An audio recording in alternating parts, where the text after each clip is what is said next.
I want you to try and visualize a scenario for a second. Okay. You are sitting in this brightly lit studio, right, the lights are hot, and across from you sits a world-renowned expert. Oh, like a top-tier climate scientist, maybe? Exactly. Or a geopolitical strategist who advises presidents. And the cameras are rolling. You have one shot to ask a question that doesn't just get a standard soundbite, but actually breaks the narrative wide open. Right. What do you ask them? I mean, do you ask about the statistical variance in their latest predictive model? Or maybe the third clause of the Paris Agreement? I think most people would, yeah, they would try to match the expert's intellect. They'd really want to prove they belong in the room with them. Yeah, exactly. But what if you just looked them dead in the eye, leaned in, and asked, wait, what actually is CO2? That sounds completely ridiculous. It does, right? It sounds like something a 5-year-old would ask while tugging on your pant leg. It really does. Yeah. And that is precisely why we are here today doing this deep dive. Mm-hmm. We are unpacking the mind and the very unique method of Marine Poles. He is an independent filmmaker, a documentarian, but honestly, after going through this massive stack of sources we have today, I think a better job title for him would be Professional Poker of Bears. I like that. Because he pokes the bear of the status quo, but not with aggression. He does it with these disarmingly simple, almost childlike questions. It is a really fascinating approach. We so often assume that complexity equals intelligence. Oh, absolutely. Like if you use big words, you must inherently know what you were talking about. But Poles operates on this core philosophy that the most difficult questions for an expert to answer are actually the simplest ones. Because those questions strip away the jargon. Exactly. They strip away the agreed-upon narrative and they force you to actually look at the foundation. And often, as Poles discovers through his firms, that foundation is a lot shakier than we collectively think it is. We have a lot of material to cover today for you guys. Yeah. This deep dive is based on a very extensive, very raw conversation Poles had recently. And let me tell you, this journey is going to go places you absolutely do not expect. Yeah, we cover a lot of ground. We are going to start with his critique of journalism and political polarization, which seems standard enough for a documentary filmmaker. Right. But then we take a detour through a horrific childhood car accident, a very strange moment of clarity in a literal graveyard, and somehow we're going to end up talking about astrology and ley lines and teleportation. It sounds like a totally chaotic mix, doesn't it? It really does. But there is a very strong connective tissue here in the source material. The thread running through all of it is this concept of childlike wonder mixed with radical self-responsibility. I love that. It's all about stripping away the synthetic layers of our world, Yeah. whether that is synthetic news narratives or even synthetic food, and trying to find what he calls the primordial code, the natural laws that actually govern us. So let us start with the problem, or at least what Poles identifies as the core problem with how we consume information today. He has this massive critique of modern journalism. Yes, he does. He basically argues that journalists and scientists, too, for that matter, have trapped themselves in a bubble of their own ego. It is the trap of needing to sound smart. Poles describes this very common dynamic where a journalist is interviewing a scientist. And the journalist is fundamentally insecure. Right, they don't want to look dumb on camera. Exactly. They do not want to look like, they do not know what is going on. So they ask a question that is already loaded with highly complex terminology. To show off. Yeah. They want to signal to the scientist, hey, I have done my homework. I am on your level. Let us talk peer to peer. It is totally a status game. It is. And the scientist hearing this high-level question feels pressured to respond at an even higher level to maintain their authority as the expert. So they start using even more specialized jargon. And what happens to the audience in all of this? They just get left behind completely. The conversation flies right over the head of the average person listening. It becomes a tennis match of ego rather than an actual exchange of accessible information. Which is the whole point of journalism. Right. And Poles argues that this completely excludes the regular person, the person he strongly identifies with, like the vocational student or the plumber who just wants to understand the basic facts. Yeah. But he points out something even more dangerous. It creates a status quo where basic underlying assumptions are simply never questioned. Because everyone is afraid to ask. Exactly. If you ask what is CO2, the system immediately treats you as if you are stupid, or worse. They label you a denier of science, so nobody asks, and the narrative just hardens into absolute concrete. And that hardening is where things get genuinely scary in his view. Pauls has this analogy in the source material that honestly blew my mind when I read it. The horizon analogy. Yes, he talks about the horizon of democracy. Now, usually when we talk about a horizon in politics, it is a good thing, right? It is hopeful. But he twists it. Can you unpack that concept for us? Yeah, it is a very astute observation of political sociology. So the idea is this. In a democracy, we collectively decide on a direction. We as a society say, okay, see that point over there. That is our horizon. That is the future we want to build. Like a carbon neutral world, maybe? Or a specific type of social equity? Exactly. Yep. Whatever it is, we take a vote and we agree on the point on the horizon. Okay, so far so good. That just sounds like basic leadership. You need a goal to move towards. Right, you do. But Pauls argues that once that horizon is definitively set the path towards it, essentially becomes totalitarian. Yeah, so. Because now the goal is fixed. The morality of the society is fixed. If you are walking towards that horizon and someone stops and says, hey, maybe we should look at the flowers on the side of the road. Or maybe we should take a detour because this path is super muddy. Yes. They are not just seen as a citizen having a different practical opinion anymore. They are suddenly seen as a dangerous obstacle to the collective goal. Oh, wow. So the moment you define the good, anyone who questions the method of getting there automatically becomes the bad. Exactly. The democracy essentially decides to become totalitarian to achieve its supposedly democratic goal. The horizon justifies the intense policing of thought. Anyone looking at the edges, anyone questioning the speed of the march or the chosen path is labeled a danger to society. That makes so much sense. And Pauls argues that mainstream media operates entirely under this guise of journalistic responsibility. They honestly think their job is to herd the sheep toward the agreed-upon horizon. So they act as gatekeepers. Yes. If they allow a dissenting voice on their platform, they feel they are being actively irresponsible because that voice might slow down the collective march to the horizon. Which perfectly explains why public debate has become so dead and rigid. If you are not marching in absolute lockstep, you are an enemy. Stakely. Pauls talks about this intense exhaustion he felt regarding this. He made this film called The Uncertainty Settled, which was all about questioning the mainstream climate narrative. And he went on a huge tour with it. And this is where the personal toll of this system really comes in for him. He describes being in these town halls night after night showing the film. And because he was the filmmaker sitting up on the stage, he felt he had to intellectually defend everyone in the room. That sounds exhausting. It was. If a climate alarmist spoke up, he tried to bridge the gap and understand them. If a skeptic spoke, he tried to validate their perspective too. He was essentially acting as the mediator for the entire world's political polarization. He said in the interview he would go back to his hotel room completely wrecked, just totally empty. And bitter. He actually said he started to feel really bitter toward people, thinking, why can't they just get it? Why can't they see the other side's humanity? That bitterness he felt is a massive warning sign. Yeah. It is this psychological sign that you are trying to control an outcome that simply isn't yours to control. And this deep realization led to his major pivot in life. Right. He realized that trying to forcefully convince people is actually a form of violence in a weird way. It definitely leads to suffering for the person doing the convincing. So he just stopped. He just stopped caring. I have to admit, that sounds a little bit nihilistic at first glance. Well, he didn't stop caring about the truth. He stopped caring about what the majority does. He has this really great line in the text. He says, if they want a totalitarian horizon, fine. I won't join them. Wow. He realized you cannot make a wolf out of a sheep and vice versa. It is just nature. That is such a liberating thought for anyone feeling burnt out by politics, but also kind of harsh, like, I can't save you. It is acknowledging nature. Yeah. He shifted his entire mindset from being an activist, who is someone trying to forcefully change the world, to an offerer. An offerer. Yes. He views himself now more as a gardener or a trail guide. He takes his machete, he cuts a path through the thorns of a complex topic, he clears the way, and then he stands back and says, look, I made a path, I walked it myself, and it is safe. You can walk it if you want or not.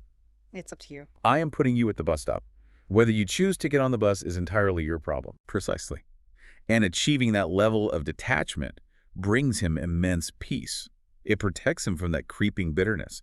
It allows him to keep making documentaries without burning out completely. This connects so directly to the next big theme in the sources, which is something I think a lot of us really struggle with, the clean your room concept. Yes. Now, obviously, we have heard this from Jordan Peterson. It's basically a cultural meme at this point. But Pauls applies it very specifically to the activist mindset. He does. Pauls recounts actually meeting Jordan Peterson and being really struck by that very Simple psychological rule, clean your room. And Poles, being a guy who literally spent years in global conflict zones, working on human rights, traveling the world to save it, suddenly realized the profound irony of it all. The irony of the activist. Yes. He noticed that so many people who are aggressively obsessed with saving the world, whether that is fixing the climate or ending global poverty, often live in absolute personal chaos themselves. He paints this really vivid picture of the loud activist who is screaming in the streets about global injustice, but they literally cannot even organize their own bedroom. Right. Why is that so common? Is it just hypocrisy, or is there something deeper going on? It is the activist's paradox. Yeah. And psychologically speaking, is very often a form of projection. Global problems like climate change or geopolitical conflict, they are abstract. They are out there. Right. They are far away from your daily life. Exactly. They are huge, yes, but they do not demand that you look at your own personal flaws in the mirror. Your incredibly messy bedroom, your failing romantic relationship, your own deep-seated insecurities. Yeah. Those things are real. Those are confronting. So it is just psychologically easier to try to reorganize the entire globe than to reorganize your own sock drawer. Yes. Because the globe doesn't talk back to you about your childhood trauma. In a manner of speaking, yes. It operates as a distraction strategy. Yeah. Poles argues that a healthy functioning society isn't actually built by a group conscience or a massive collective of activists trying to forcibly fix each other. It is built by autonomous individuals who have truly taken responsibility for their own immediate lives. So the logic is, if everyone just cleaned their own room, the world would effectively be clean. Exactly. And this leads directly to his fascinating stance on extreme opinions. Right. Let's get into that. In this framework of autonomy, he argues that an extreme opinion is never actually dangerous in itself. What is genuinely dangerous is the inability to understand an extreme opinion. That is a very subtle but important distinction. It is. Yeah. Because if you are fully secure in your own autonomy, if you have effectively cleaned your room, you aren't physically or emotionally threatened by someone thinking differently than you. You can just listen to them. Yes, you can listen and say, that is an interesting perspective, even if I firmly believe it leads to suffering. I hear you. But if you haven't cleaned your room, if your entire identity is completely tied to the collective horizon we talked about earlier, then that extreme opinion feels like a literal attack on your very existence. Bingo. That is exactly why the extreme fragility we see today exists. That is why we see such explosive, aggressive reactions to simple dissenting views. It is not really about the view being expressed.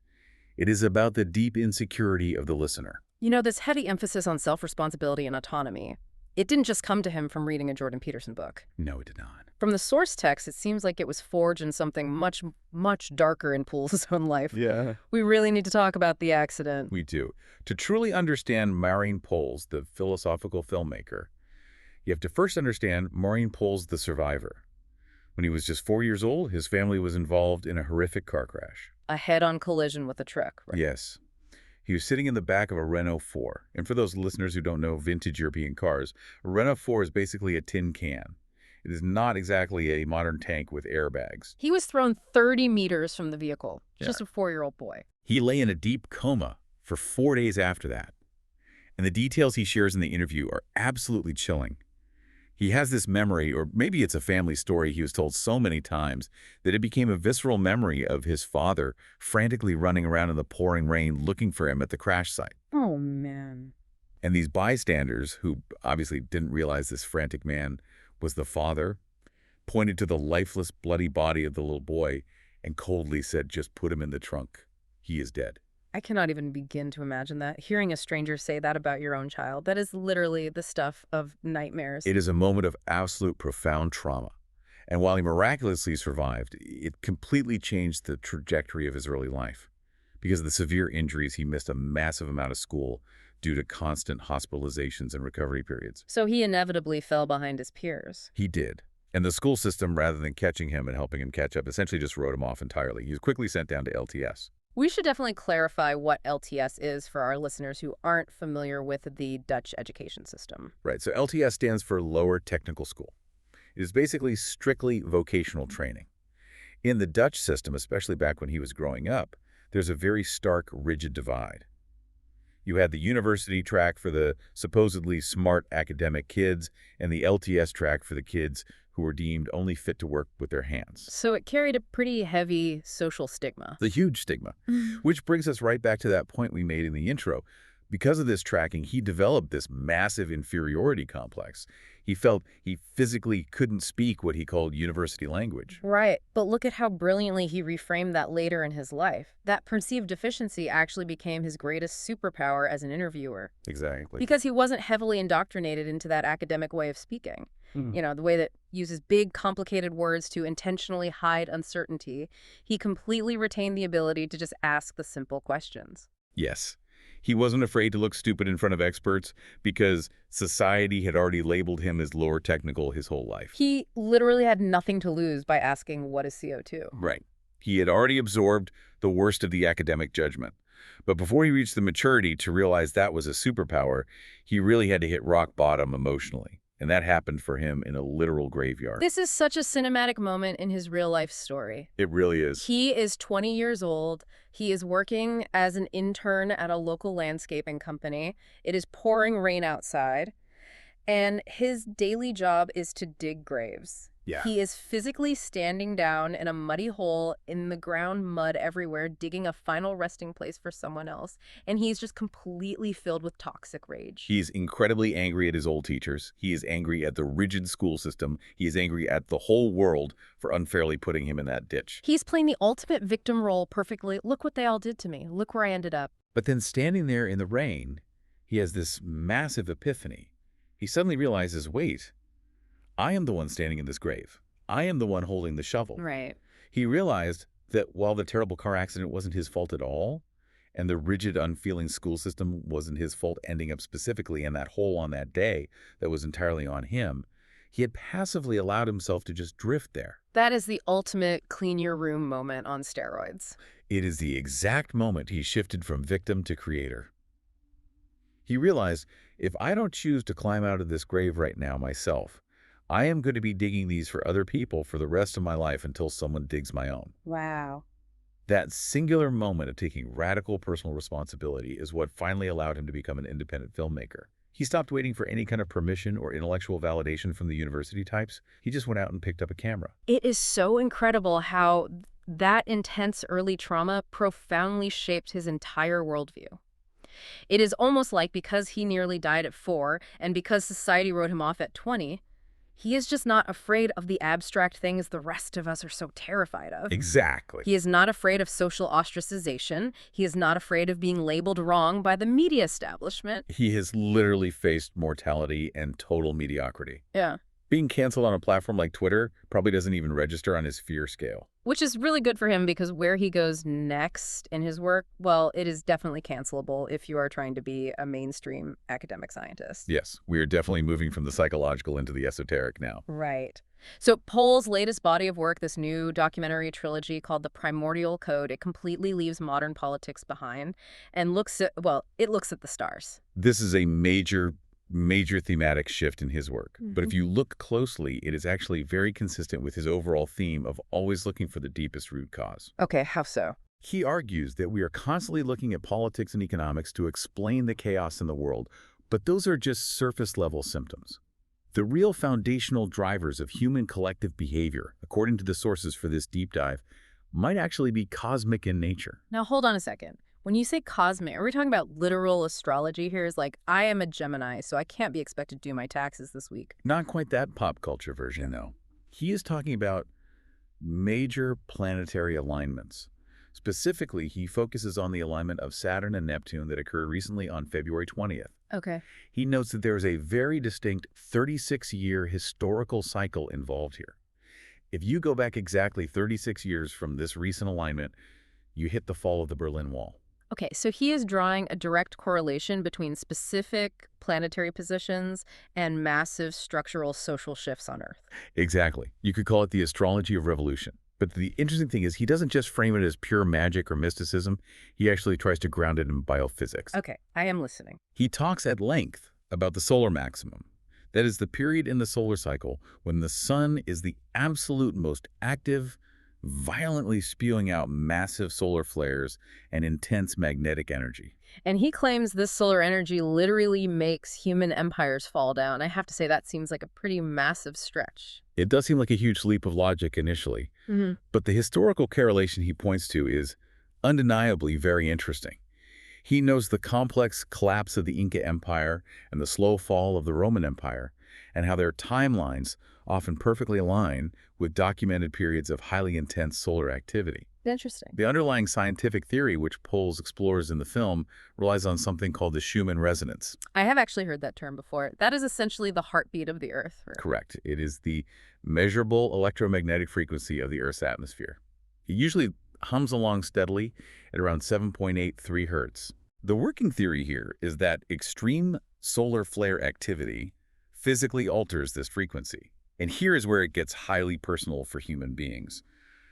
Our brains, specifically the pineal gland sitting in the center of our brain, are extremely sensitive to ambient electromagnetic fields.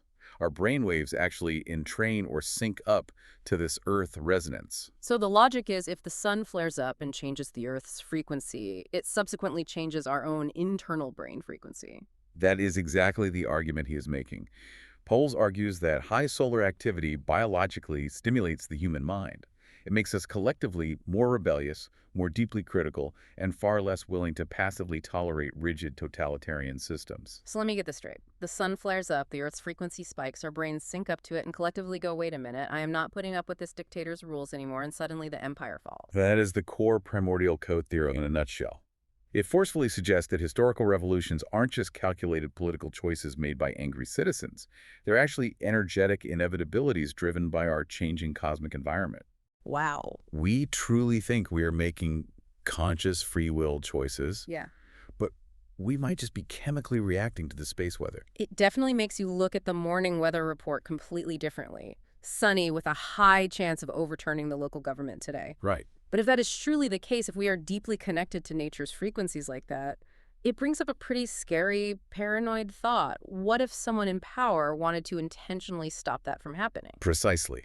And that is where his theory gets modern. Poles sharply contrasts this deep natural connection with what he calls the synthetic world. The synthetic world. Yes, he argues that we as a modern society are systematically and perhaps intentionally cutting ourselves off from these vital natural inputs. This is the AirPods argument from the sources. It is a very powerful visual image he uses. We constantly put little plastic pods in our ears to listen to compressed recorded sounds instead of listening to the natural acoustic environment around us. We constantly wear polarized sunglasses to block the natural sunlight that biologically regulates our hormones and circadian rhythms. We basically put ourselves in a bubble. Exactly. But he goes much bigger than just consumer electronics. He talks about Elon Musk putting thousands of artificial satellites up in the sky. Starlink. Right. Creating a massive synthetic energy grid wrapped around the planet. A synthetic grid that completely overlays and potentially disrupts the natural energetic grid of the Earth itself. And he points to modern agriculture, too. He mentions the huge trend of growing lettuce and vegetables inside sealed, closed containers under purple LED lights. Yeah, vertical farming. It is widely touted as the sustainable future of food. But Poles asks a very childlike question about it. Where is the information? What does he mean by information? He means if you artificially grow food without real sunlight and without living soil, it is just pure chemistry. It is physically missing the complex primordial code of nature.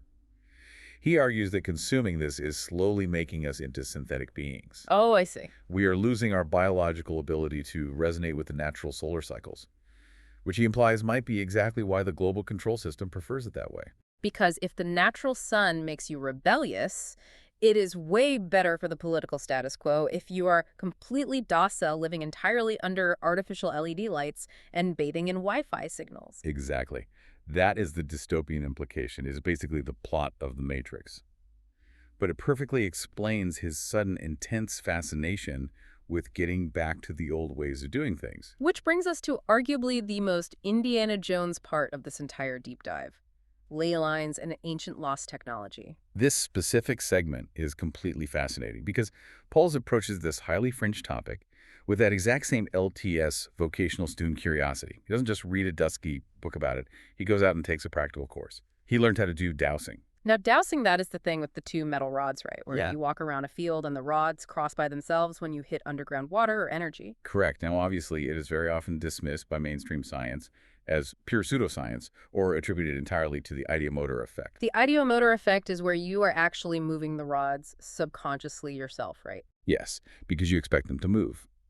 But Pohl shares a very compelling personal story about a specific church in Vaud. His dowsing instructor took him there and physically showed him that the ancient church was intentionally built directly on a very specific intersection of earth energy lines, what they traditionally called Wally lines. Okay. The profound idea was that the ancient church wasn't just a passive stone building for people to sit in. It was a functional machine, a biological battery. You actively went there on Sundays to be physically recharged by the Earth's concentrated energy. But then what happened? Modern renovations messed it up. Yes, exactly. Centuries later, they renovated it. They arbitrarily moved the main altar. They shifted the focal points of the architecture based on pure aesthetics instead of energy. And when they doused the building again, the rods clearly showed that the energetic connection was completely broken. Wow. The ancient technology of the church had been entirely deactivated by modern ignorance of the primordial code. And he claims in the interview that this isn't just weird hobbyist stuff for people in the woods. He says massive global corporations actively use this stuff. This is definitely a very bold claim, but Pohl's fully stands by it based on his research. He asserts that major police forces and billion-dollar corporations covertly use professional dowsers and expert astrologers all the time. For what, though? He claims police secretly use them to locate missing bodies when traditional forensic science completely hits a dead end, and major corporations use high-end astrologers to precisely time multi-million-dollar product launches or huge corporate mergers based on planetary alignments. So they literally sit in a boardroom and say, all right, guys, we launch the huge IPO next week because Mercury is finally out of retrograde. Essentially, yes. His overarching point is that the wealthy elites publicly ridicule these esoteric practices in the media to keep the sheep away from them while privately utilizing them as highly effective tools to maintain their own power. It perfectly aligns with the idea that magic is just physics we do not understand yet. Exactly. Speaking of physics, we absolutely do not understand yet. We really need to tackle the teleportation thing. I knew we would get here. Because honestly, this is the exact moment in the source material where I almost turned the audio off. I was literally like, come on, Moraine, you're losing me here. I know. It totally pushes the boundary of what a rational mind wants to accept, but you really have to hear him out on the internal logic of it. Okay, let's hear the logic. He openly theorizes about the fundamental nature of matter as pure frequency. If we fully accept the established quantum physics definition, that solid matter is essentially just frozen light or highly condensed vibrating energy. Right. Everything is just vibrating strings of energy. Then, theoretically, if you possess the technology to artificially change the specific frequency of that piece of solid matter, it becomes pure unbound light again. And light, as we know, can travel instantaneously across space. Exactly. So he just naturally muses about history. What if documented ancient miracles, like the many stories of saints experiencing bilocation or Jesus seemingly appearing inside locked rooms, what if those weren't divine magic at all? They were just applied technology. Yes. A highly advanced ancient technology of sound and specific frequency that allowed the physical human body to temporarily vibrate at a much higher rate, move as light, and then effectively recondense back into solid matter. It honestly sounds exactly like Star Trek transporters, but he actually ties this concept to the Egyptian pyramids too, right? He does. He strongly suggests the pyramids might not be giant stone tombs for dead pharaohs at all, but massive functional machines. Machines for what? Maybe they were actually built using acoustic sound levitation, moving those massive blocks of frequency. Another incredible technology we have just completely forgotten in our synthetic age. And he brings in the biological concept of melanin here, too. Melanin, like the skin pigment. Yes. He deeply discusses the idea that because we are literally made of stardust, we physically consist of the exact same elemental materials as the cosmos. And he suggests melanin might biologically act as a sort of internal superconductor or binding factor for this light energy within the human body. Okay, it is definitely a huge amount to take in all at once. But if you actually follow his thread of logic from the very beginning, From the modern corruption of media narratives to the systematic suppression of our natural human instincts to the possible existence of these incredible ancient technologies. It paints a very specific picture. It really paints a picture of humanity having completely lost its own instruction manual. Like we are desperately trying to operate a highly complex spaceship using a chipped stone tablet. That is a perfect analogy. And that is exactly why he calls his documentary series The Primordial Code. He is actively trying to help us find that lost manual again. He truly believes we as a species are inherently capable of so much more than we are currently doing in this synthetic system. But amidst all this wild cosmic galaxy brain stuff, the aliens, the pyramids, the solar flares making empires fall, Poles expertly brings the whole conversation safely back down to something incredibly grounded and deeply human, the fundamental philosophy of love. Yes. And honestly, after all the crazy theories, this might actually be my absolute favorite part of the whole deep dive, the water molecule analogy. It is a genuinely beautiful, poetic, chemical analogy for human relationships. He says, look closely at a molecule of water. It is simply hydrogen and oxygen, two entirely separate elements with their own distinct properties and identities. Right. They willingly come together to create something entirely new, water, a completely new, vibrant energy. Yeah. But crucially, they do not stop being hydrogen and oxygen in the process. They don't just melt into a gray, indistinct blob where they lose themselves. They maintain their autonomy within the bond. And the really key takeaway he has is that eventually water naturally evaporates. Yes, it does. The binding energy naturally dissipates over time. The chemical bond organically loosens, and the hydrogen and the oxygen simply go their separate ways back into the atmosphere. Poles vigorously argues that we culturally view this exact process as a massive failure in our human relationships. We always say, oh, the marriage failed. It is always framed as a tragedy. Right. But in pure nature, evaporation isn't a tragic failure at all. It is literally just a natural phase change. That is such an incredibly healthy way to look at breakups. It completely takes the heavy guilt and the blame out of the equation. It does. And he brilliantly contrasts this natural evaporation with what he calls printing money in a relationship. He explained the printing money thing. He says aggressively staying in a romantic relationship that is already clearly evaporated is exactly like a desperate government printing fake money to prop up a fundamentally failing economy. Oh, wow. You are stubbornly investing huge amounts of your vital energy into a completely dead entity just to anxiously keep the societal illusion alive. And what is the result of that? You inevitably end up with massive inflation, emotional inflation, building resentment and eventual total catastrophic collapse. He strongly advocates for having the personal courage to simply say, hey, the unique energy we created is gone now. We are just H&O again. And that is perfectly okay. We can move on. This profound philosophy of letting go extends directly to how he deals with his own extended family, too. He openly talks in the interview about having beloved family members who vehemently disagree with him on massive issues like global vaccines or climate change. And this is exactly where the true test of his clean your room philosophy happens in real time. He actively practices exactly what he preaches. He does not try to aggressively convert them at the dinner table. No more debating in town halls. Exactly. He just looks at them and says, I completely respect your chosen path, even if I strongly think it is a path that leads to suffering. That is such a profoundly hard thing to actually say to someone you care about. I love you. I think you are confidently walking right off a steep cliff, but I completely respect your sovereign right to walk off that cliff. That is the very definition of unconditional love. Because if you only conditionally love someone, as long as they totally agree with your specific political worldview, you don't actually love them at all. You just selfishly love your own reflection in them. Just love your own echo. Precisely. Poles is fully willing to let the people he loves have their own painful journey, even if it absolutely hurts him to sit there and watch it happen.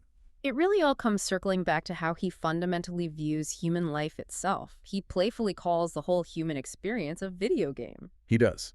He firmly rejects the traditional label of being a believer in any strict religious sense because he feels rigid belief artificially closes doors to the universe. Right.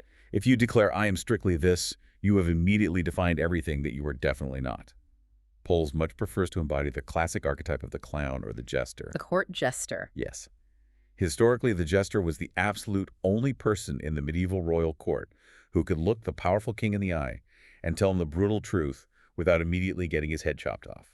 Because he did it with humor and levity. Exactly. He did it by cleverly holding up a mirror to the absurdity of the court. He is not trying to physically take the throne and rule the kingdom. He is just trying to make everyone in the rigid court suddenly realize how totally ridiculous they all look, taking it so seriously. Is it exactly?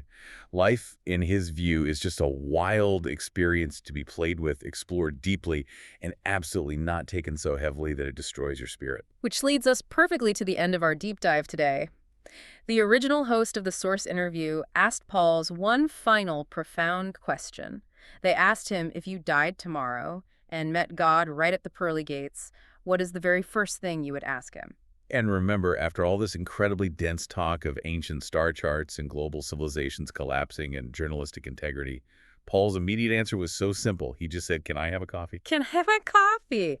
I absolutely love that answer. It immediately creates a sense of warm connection. It is beautifully tenor. It is deeply human. It totally rejects the ego-driven need for some grand, booming theological revelation and just humbly asks for a quiet moment of shared existence. And that really perfectly sums up the entire concept of childlike faith that he constantly talks about. There's a specific Bible quote he loves to reference. Everything is possible for those who believe. But not believe in a strict dogma. Exactly. Believe in the sheer open possibility of things. Believe that the universe is infinitely bigger, stranger, and way more magical than the synthetic news media tells us it is. It is a standing invitation to just look at the world around you with fresh, curious eyes. To stop arrogantly assuming we already know exactly what CO2 is. To stop assuming we completely know how the giant pyramids were actually built. And to just allow yourself to wonder again. So here is our final challenge to you, the listener, as we wrap up. Today, I want you to pick just one single thing you think you absolutely know for a verified fact. One concrete thing in society that is completely settled science. Just one thing.